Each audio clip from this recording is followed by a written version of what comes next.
जय श्री राम भक्तजनों, आप सभी का स्वागत है श्री रामचरितमानस कथा के वार्षिक पाठ के 40वें दिन की कथा में।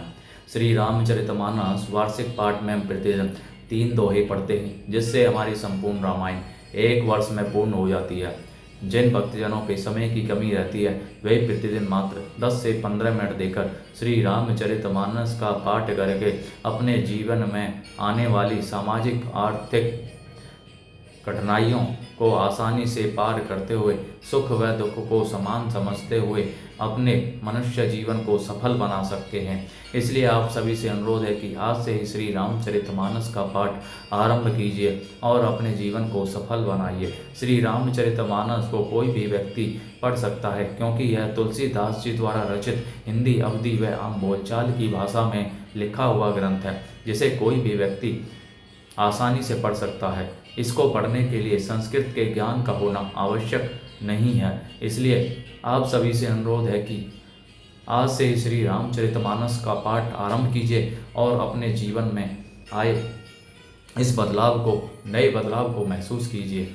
श्री रामचरितमानस कथा का पाठ करने से पूर्व हम शिव शंकर, भोलेनाथ, पार्वती माता को प्रणाम व आह्वान करते हैं, जिन्होंने सर्वप्रथम श्री राम नाम की रचना की और इस संसार को श्री राम नाम प्रदान किया। तत्पश्चात सभी गुरुजनों, सभी देव देवताओं को प्रणाम व आह्वान करते हैं कि वे भी हमारी श्री रामचरितमानस में सम्मिलित हों और हमें अपना आशीर्वाद प्रदान करें। बोलो जय श्री रामचंद्र की जय। तो शुरू करते हैं आज की कथा।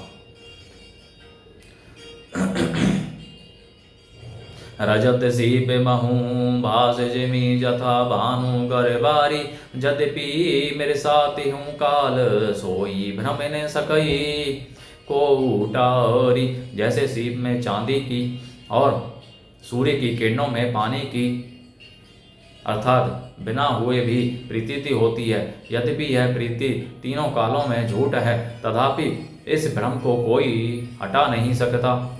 एहि विधि जग हरि आश्रित रही, यद्यपि असत्य देत दुख एहि। जो सपने सिर काटे कोई, बिनु जागे न दूरी दुख होई। इस तरह संसार भगवान के आश्रित रहता है, यद्यपि यह असत्य है तो भी दुख तो देता ही है। जिस तरह स्वप्न में कोई सिर काट ले तो बिना जागे वह दुख दूर नहीं होता।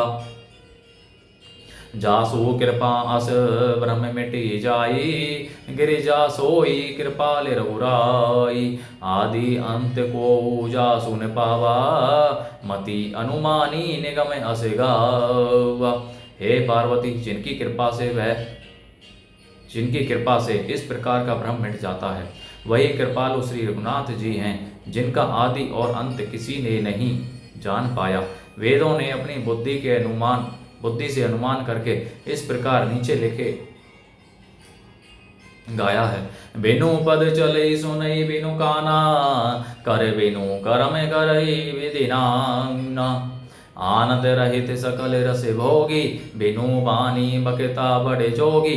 वह ब्रह्म बिना ही पैर के चलता है, बिना ही कान के सुनता है, बिना ही हाथ के नाना प्रकार के काम करता है, बिना मुंह अर्थात जिह्वा के ही सारे 6 रसों का आनंद लेता है और बिना ही वाणी के बहुत योग्य वक्ता है।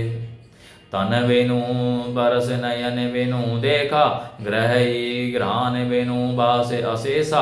असीब सब भांति अलौकिक करनी, महिमा जासु जाई नहीं वरेनी। वह बिना ही शरीर त्वचा के स्पर्श करता है और बिना ही आंखों के देखता है और बिना ही नाक के सब गंधों को ग्रहण करता है और अर्थात सूंघता है। उस ब्रह्म की करनी सभी प्रकार से ऐसी अलौकिक है कि जिसकी महिमा कही नहीं जा सकती। जे ही इमी गावहि वेद बुध जाहि, धरहि मुनि ध्यान। सोई दशरथ सुत भगत हित, कौशलपति भगवान। मंगल भवन अमंगल हारी, द्रवहु सो दशरथ अजर बिहारी। जिसका वेद और पंडित इस प्रकार वर्णन करते हैं और मुनि जिसका ध्यान धरते हैं, वही दशरथ नंदन भक्तों के हितकारी अयोध्या के स्वामी भगवान श्री रामचंद्र जी हैं। काशी मरते जंतु अविलोकी, जासु नाम बल करऊं विशोकी।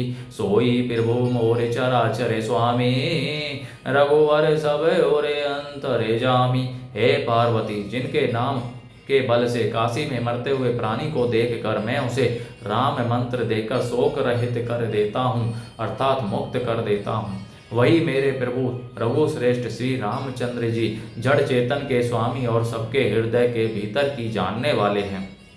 बेबस हूँ जासु नाम नर कहीं, जन्म अनेक रचित अगदहि। सादर सुमिरन जे नर करही, भव बारिधि गोपदे वितरही।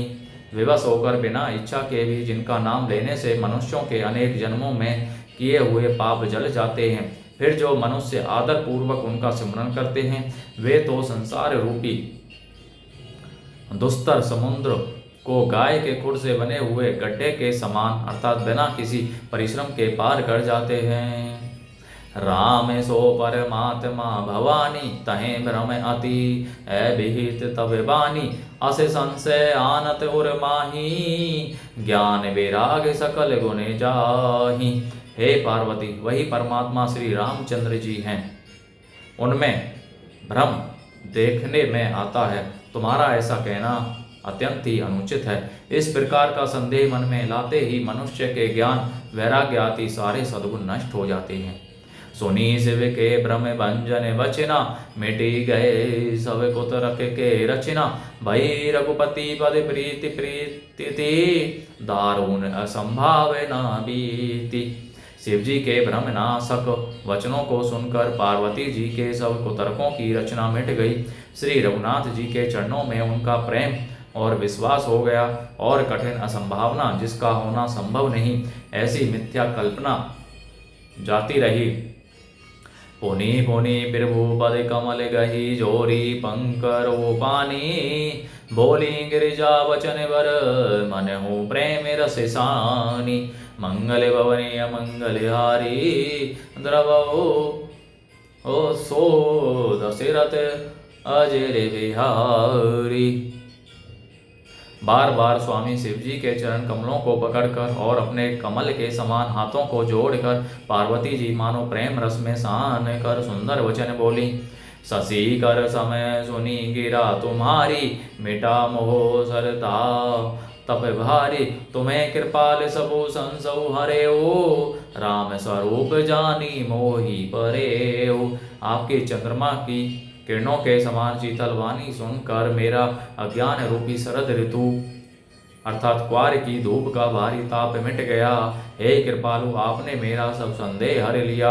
अब श्री रामचंद्र जी का यथार्थ स्वरूप मेरी समझ में आ गया। नाथ कृपा अब गयो विषादा, सुखी भय ओं प्रभु चरण प्रसादा। अब मोही आपनी किंकरी जानी, यद्यपि सहज जड़ नारी अयानी। हे नाथ, आपकी कृपा से अब मेरा विषाद जाता रहा और आपके चरणों के अनुग्रह से मैं सुखी हो गया। यद्यपि मैं स्त्री होने के कारण स्वभाव से ही मूर्ख और ज्ञानहीन हूँ, तो भी अब आप मुझे अपनी दासी जानकर प्रथम जो मैं पूछा सोई कहो, जो मो पर प्रसन्न प्रभु हो। राम ब्रह्म चिन्ह में अविनाशी, सर्व रहित सब और पुरवासी। हे प्रभु, यदि आप मुझ पर प्रसन्न हैं तो जो बात मैंने पहले आपसे पूछी थी वही कहिए। यह सत्य है कि श्री रामचंद्र जी ब्रह्म हैं, चिन्मय अर्थात ज्ञान स्वरूप हैं, अविनाशी हैं, सबसे रहित और सबके हृदय रूपी नगरी में निवास करने वाले हैं।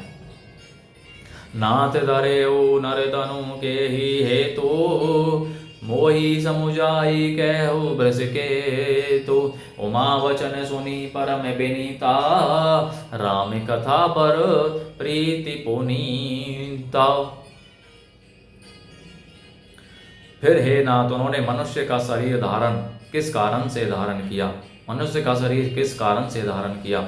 हे धर्म की ध्वजा धारण करने वाले प्रभु, यह मुझे समझाकर कहिए। पार्वती के अत्यंत नम्र वचन सुनकर और श्री रामचंद्र जी की कथा में उनका विशुद्ध प्रेम देख कर ये हरि से कामारी तबे शंकर सहज सुजान, बहुविधि उमे ही प्रशंसी, पुनि बोले कृपा निधान।